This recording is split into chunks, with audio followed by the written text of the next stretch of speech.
Welcome to our channel. They call him OG. ఈ movie review ఎలా ఉందో ఇప్పుడు చూసేద్దాం. అత్తారింటికి దారేది తర్వాత పవర్ స్టార్ పవన్ కళ్యాణ్ తన కోరికలకి తగినట్టు సినిమా చేయట్లేదని చాలా డిసప్పాయింటెడ్ గా ఉన్నారు కదా ఆడియన్స్. అయితే 2 months బ్యాక్ వచ్చిన హరిహర వీరమల్లు కూడా కొంచెం డిసప్పాయింట్ చేసింది. మరి ఆడియన్స్ ఆకలి ఎలా తీరుతుంది? ఎస్, ఓజీ మూవీతోనే. సో అదే ఫ్యాన్ బేస్ మీద ఈ సినిమా వచ్చింది. అండ్ డైరెక్టర్ సుజిత్ ఈ సినిమాని తన ఫేవరెట్ హీరోకి సంబంధించిన సినిమాని ప్లాన్ చేశారు. అండ్ ఈ ఎక్స్పెక్టేషన్స్ అయితే ఒక రేంజ్లో ఉన్నాయి ఫస్ట్ నుంచి కూడా. సో మరి ఈ సినిమా ఎలా ఉంది ఏంటి అనేది అయితే ఇప్పుడు తెలుసుకుందాం. అండ్ ఫస్ట్ నుంచి అయితే ఓజీ ప్రోమోస్ చూస్తే చాలా వరకు అంటే ఆడియన్స్ ముఖ్యంగా ఫ్యాన్స్ ఓరియంటెడ్గానే ఉంది మూవీ. అండ్ ఈ సినిమాలో చాలా వరకు స్టోరీని కనుక పక్కన పెట్టేస్తే సినిమా అంతా పవర్ స్టార్ని హైలైట్ చేస్తూ చాలా ఎలివేషన్స్ ఉన్నాయి. యాక్షన్ సీక్వెన్స్లు కావాల్సినంత ఉన్నాయి. ఇక ఆడియన్స్కి కానీ ఫ్యాన్స్కి కానీ కావాల్సినంత కిక్ ఇస్తుందని చెప్పడంలో ఏ మాత్రం డౌట్ లేదు. దానికి తగ్గట్టుగానే తమ్మనిచ్చిన బ్యాక్గ్రౌండ్ స్కోర్ ఇంకా ఫ్యాన్ మూవ్మెంట్స్ ఇవన్నీ చాలా మంచి హైప్ని అయితే తీసుకొచ్చాయి. సో ఓజీ మూవీ కేవలం ఫ్యాన్ బేస్ మీద మాత్రమే ఉందనిపించింది. అన్ని వర్గాలకి అయితే ఇది యాక్సెప్టెడ్ కాదు. అంటే చిన్నపిల్లల దగ్గర నుంచి పెద్దవాళ్ళ వరకు చూసే మూవీ అయితే కంపల్సరీగా కాదు. ఇది మాత్రం ఫిక్స్ అయి వెళ్ళాలి సినిమాకి వెళ్తే కనుక. సో ఓజీ అనేది ఓన్లీ ఫ్యాన్ బేస్డ్ మూవీ అనమాట. సో ఫ్యాన్స్ని సాటిస్ఫై చేసే మూవీ. సో గ్యాంగ్స్టర్ డ్రామాస్ అనగానే చాలా ట్రెండీ డైరెక్టర్ అయినా సరే ఒక కోణంలోకి వెళ్ళి చూసే సినిమాలాగా అనిపిస్తూ ఉంటుంది. ఇది ఓజీ కూడా ఇంకొక ఎగ్జాంపుల్ అని చెప్పొచ్చు. సో స్టోరీ ఏంటంటే జపాన్ నేపథ్యం తీసుకుని సమురాయి లాగా శిక్షణలో రాటుదలిన కుర్రాడిగా హీరో క్యారెక్టర్ని కాస్త డిఫరెంట్ క్యారెక్టరైజేషన్తో ఎక్స్పెక్ట్ చేసిన ఆ తర్వాత తన యాటిట్యూడ్ కానీ యాక్షన్ సీక్వెన్సెస్ కానీ వెళ్లే విధానం కానీ అంతా నార్మల్గా అనిపించింది.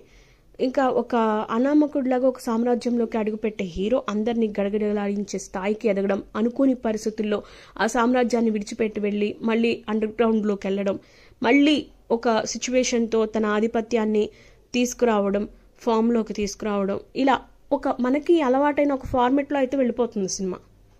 పవన్ కళ్యాణ్ కెరియర్లో అయితే బాలు, పంజా లాంటి సినిమాలను అయితే గుర్తు చేస్తుందని చెప్పొచ్చు OG.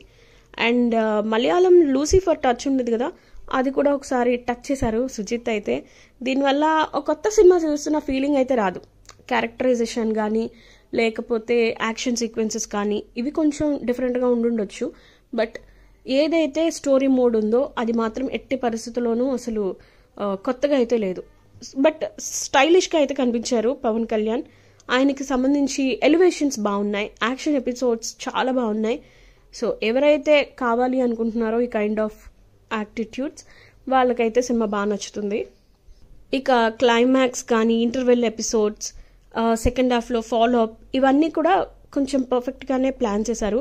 Actually OG first teaser గ్లిమ్స్లో చూపించిన పోలీస్ స్టేషన్ ఎపిసోడ్ సినిమాలో మరో హైలైట్ అని చెప్పొచ్చు.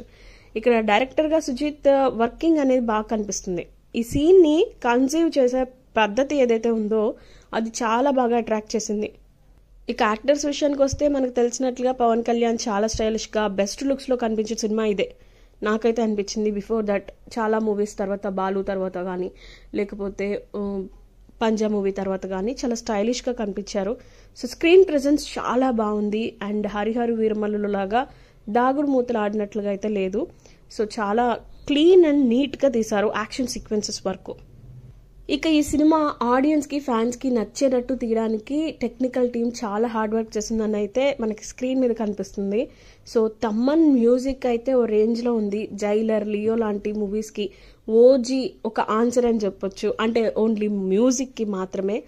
సో ఓజీ థియేటర్లో అడుగుపెట్టిన ఫస్ట్ మినిట్ నుంచే ఈ విషయం మనకి అర్థమవుతుంది. బీజిఎం చాలా బాగుంది అండ్ సూపర్ స్టైలిష్గా ప్లాన్ చేస్తూ ఆడియన్స్కి గూస్ బంప్స్ తెప్పిస్తుంది. బీజిఎమ్స్ అన్నీ మిక్స్ అయిపోయి ఒక టెంపోలో వెళ్ళిపోతూ ఉంటాయి. ఎలివేషన్ సీన్స్లో మాత్రం అసలు వేరే రేంజ్లో ఉందన్నమాట. అది మనం సినిమా చూసిన వాళ్ళకి మాత్రమే అర్థమవుతుంది. సో రవి కే చంద్రన్ సినిమాటోగ్రఫీ చాలా బాగుంది. ఇంకా విజువల్స్ చాలా ఇంటెన్సివ్గా ఉంది. సో సుజిత్ టేస్ట్కి తగ్గట్టుగా, పవన్ కళ్యాణ్ స్టైల్కి తగ్గట్టుగా విజువల్స్ని చాలా చక్కగా ప్లాన్ చేశారు. ఎస్పెషల్లీ సినిమాని పవన్ కళ్యాణ్ ఫ్యాన్స్ మాత్రం థియేటర్స్లో మిస్ కాకండి. సో ఎస్, ఇలాంటి మరెన్నో ఇంట్రెస్టింగ్ అప్డేట్స్ కోసం సబ్స్క్రైబ్ టు అవర్ ఛానల్.